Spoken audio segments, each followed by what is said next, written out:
foi que eu percebi que cantar não seria só o sonho da Kátia Silene, né, que realmente eu já trago isso desde criança.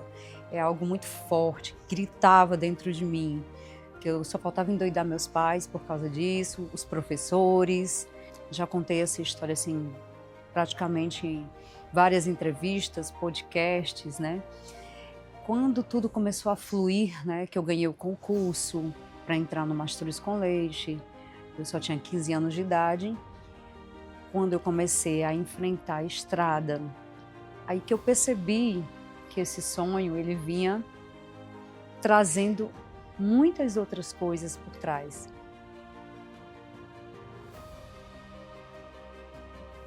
Bom, o meu começo, ele foi natural.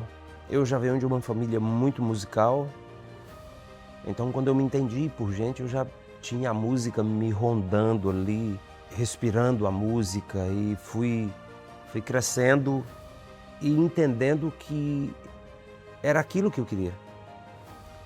E com o passar dos tempos eu fui convivendo com alguns instrumentos, comecei a tocar e isso a primeira fase, né, de criança, de pivete mesmo.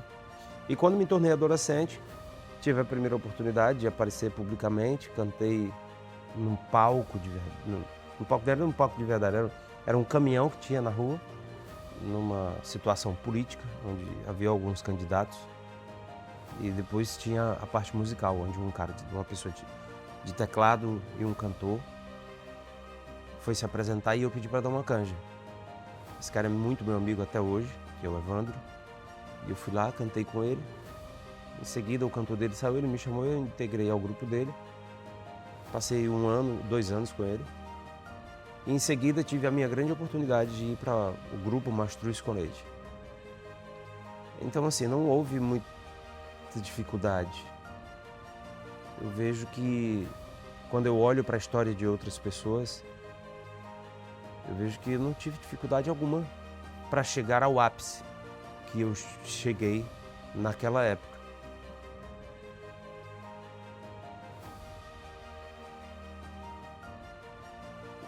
Eu, disposição, não tinha preguiça de nada, às vezes a gente encarava um período de muito trabalho e eu estava sempre pronto, ali a serviço da situação e não sentia dificuldade para nada. Coragem eu tinha de sobra, disposição eu tinha de sobra. Hoje ainda me sinto disposto, mas eu sei que é bem diferente de quando o cara tinha 19, 20 anos, né? É outra história. A primeira palavra quando você fala, me fez essa pergunta, o que é que você tinha de sobra? A palavra coragem. Foi a primeira palavra que veio na minha cabeça. Então, realmente foi a coragem de ir para o mundo, né, com 15 anos de idade, de ver o que é que ia... Não sabia o que ia dar, mas eu sempre... Nunca fosse assim, vou me planejar para fazer... Não, era aquela vontade que eu tinha, né, aquele sentimento de eu quero isso. Então, é a palavra mais forte, é a palavra coragem.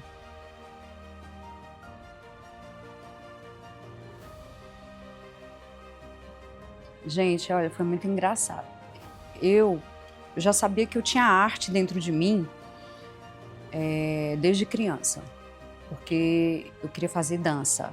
Comecei com a dança, o balé, o jazz, e de repente algo despertou em mim que eu também podia cantar.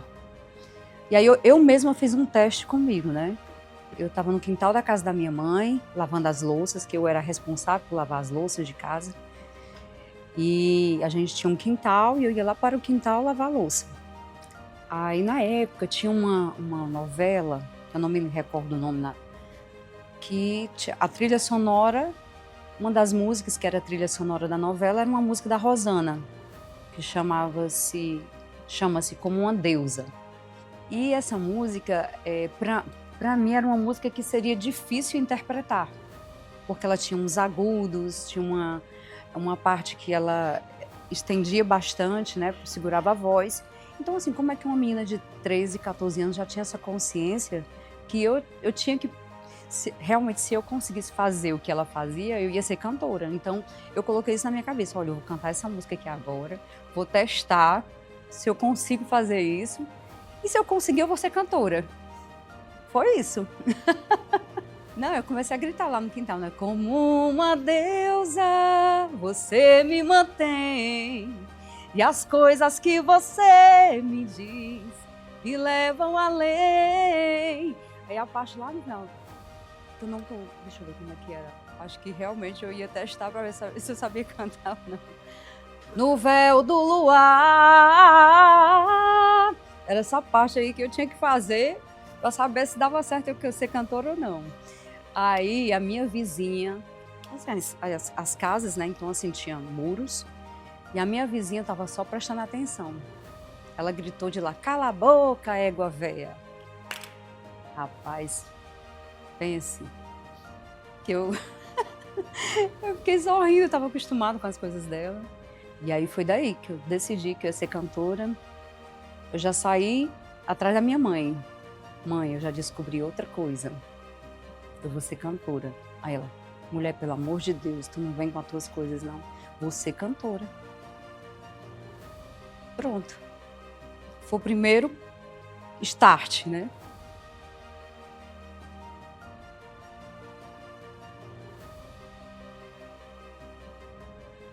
Minha família, esse foi um grande desafio. Eu fui um cara que a minha infância e adolescência, eu sou mais novo de 11 e 3 foram prematuramente, faleceram, mas eu convivi com, éramos 10 dentro da mesma casa, 8 filhos e meu pai e minha mãe. Então eu sempre fui criado com muito afeto, com muito amor, com muito cuidado, com muito zelo por eu ser o caçula. Eu sempre fui muito protegido por todo mundo. E quando eu me deparei com o mundão, que eu fui para a rua mesmo, que eu saí de casa para viver de música, eu tive que deixar todos eles para trás, de certa forma. E fui viver só.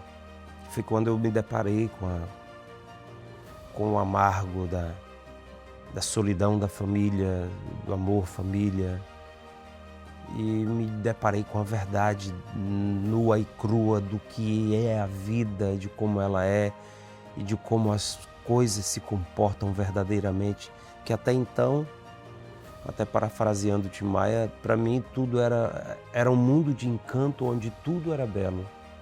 Só que não é assim. Quando eu fui morar só, eu comecei a entender muitas coisas que até então não conhecia. Então a vida, o mundo me ensinou muitas coisas legais. Eu consegui sentir muitos sabores legais, mas também senti o amargo que a vida também oferece. Esse foi o que eu tive que deixar para trás. Foi a família.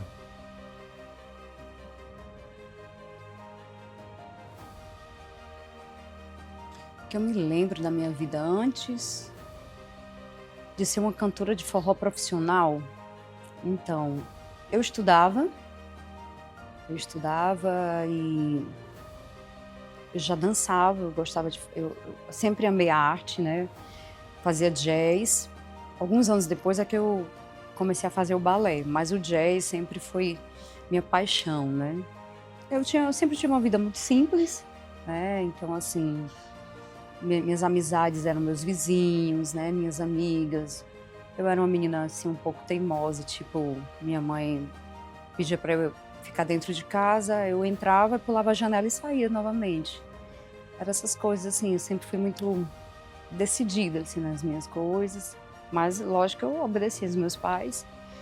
Mas eu só queria conversar, não queria... Só queria estar conversando com as minhas amigas e... Criança, na verdade, né? Brincar.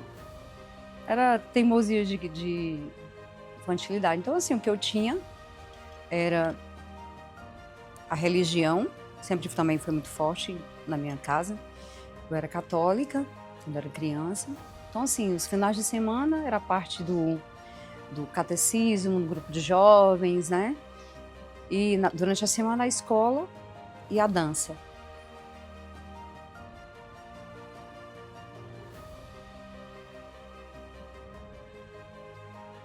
Acho que quando fui morar em Fortaleza, eu saí do interior e fui integrar o grupo Mastruz com Leite, o grupo Sons 1. E aí eu percebi que eu saí das esquinas, dos bares, e fui para os grandes palcos. Não que isso não tenha o seu valor, porque isso também me ensinou bastante. Mas o que todo artista quer é estar nos grandes palcos, nos holofotes mais brilhantes. E quando eu saí dos bares, quando eu saí das esquinas, que eu fui para os grandes palcos, eu pensei sim, agora a minha vida mudou, agora eu vim para uma outra esfera, eu vim para um outro patamar. Foi nessa fase.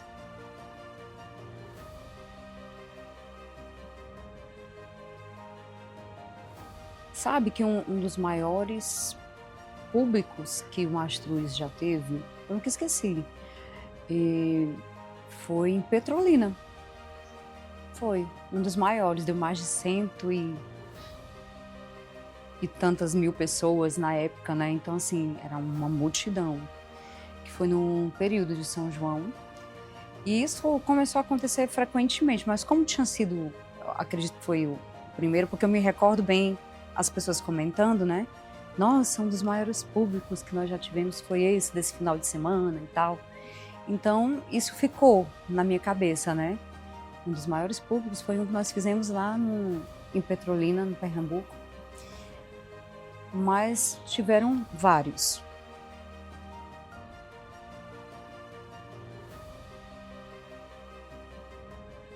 O que me fez acreditar que dava para chegar longe, eu preciso que você me compreenda, não me interpretem mal, mas eu sempre me vi com muita qualidade.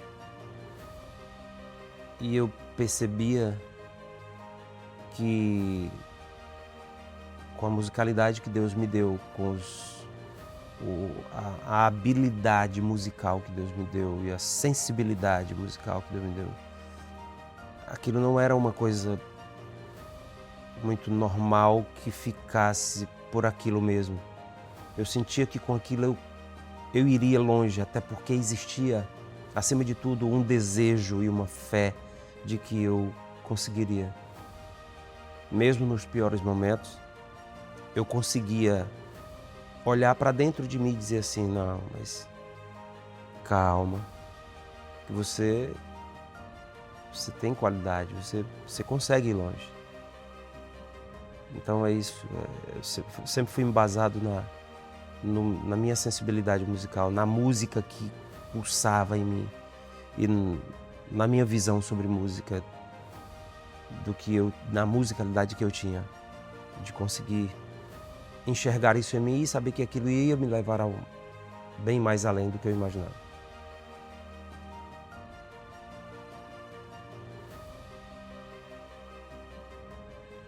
Eu até comentei, fiz um comentário aqui antes, que eu tenho muito orgulho dela. Porque quando eu me lembro de todos os momentos, não foram só momentos bons, né? Eu tive a coragem, eu tive a fé, mas eu passei por momentos também que você entra em reflexão e em alguns momentos eu não entendia porque eu estava ali naquele momento, né? Com várias pessoas que eram bem mais velhas do que eu e tal. E depois, com o passar do tempo, é que eu fui amadurecendo e entendendo que eu estava com pessoas que não eram da mesma idade que a minha. Então eu tinha pulado etapas, né? Do que se diz normal, tipo, eu sou adolescente, tenho que estar com adolescentes, né? Mas eu estava com pessoas bem mais velhas e eu acho que isso naquele momento realmente foi um momento de conflito da Kátia adolescente, né?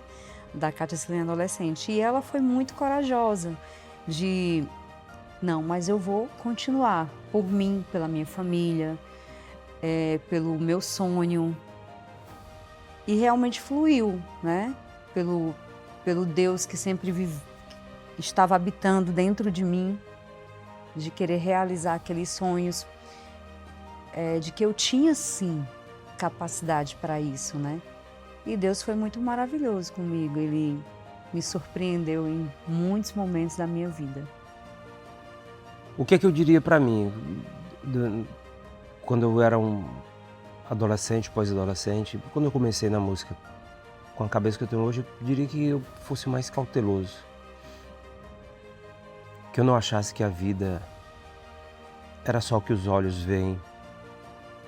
Que eu não surfasse tanto numa onda ilusória.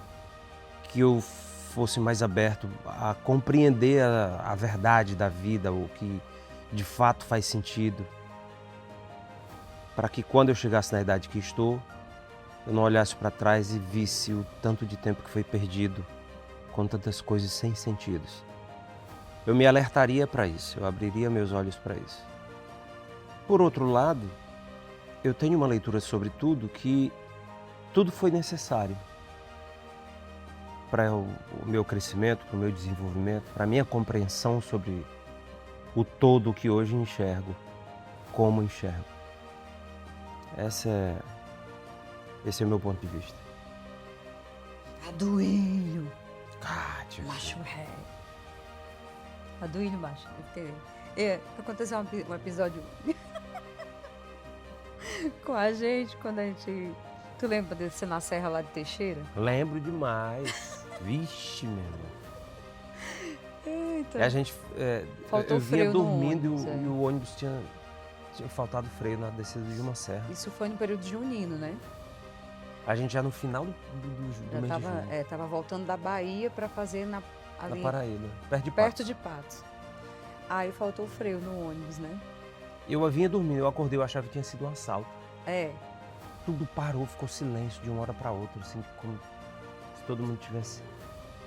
O que foi isso? O que foi isso? Eu acordei com isso. A gente com essa escutou barulho interrogação. lá fora, né? O pessoal, o movimento dos meninos, eu acho que, graças a Deus, não estava em muita velocidade, não. Tava uma velocidade que os meninos desciam e subiam no ônibus, sabe? Correndo para ver o que tinha na frente, para ver qual era a melhor posição de colocar o ônibus. E aí ele jogou o ônibus, né? Sim. Por isso que a gente estranhou o movimento, achou que fosse um movimento mais de assalto, né? Uhum.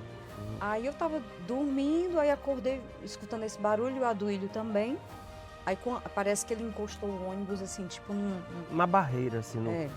no barranco que tinha assim, era uma parede assim que tinha a estrada aqui, uma paredão assim. Ele encostou o ônibus. Para poder parar, ele teve que bater o ônibus. Aí quando parou, aí eu falei assim, Aduílio, no meu coração assim um pouco assim, será se é um assalto? Aí eu perguntei, tu acha que é o que tá acontecendo? Aí tu respondeu o quê? Kátia, eu acho que é um assalto. Mas numa tranquilidade, É, nós dois esse papo assim, sabe? Bem tranquilo. eu acho que é um assalto. Vamos aguardar para ver. Né? E aí ela tranquila, que me tranquilizou mais ainda do que eu tava. Aí quando... Aí eu disse o quê? Disse, vamos... Não, então veste a blusa. Ela disse, pois veste pelo menos uma blusa. Pois veste pelo menos uma blusa. Aí eu, O diálogo, né? atencioso a ela, fui lá, peguei uma blusa, vesti e fiquei aguardando o resto das coisas acontecer. E depois, não, foi o ônibus que faltou freio. E depois é que eu vim analisar tudo o que tinha acontecido, o papo que tivemos. Porque outras pessoas estariam numa loucura, de caralho, fudeu, foi tudo aqui agora, assaltaram, vamos guardar o que a gente tiver, vamos tocar alguma coisa. E a gente apenas a Tratou mercê de uma forma bem serena, né? Eu acho que ele com medo de me assustar e eu com medo de assustar ele, né?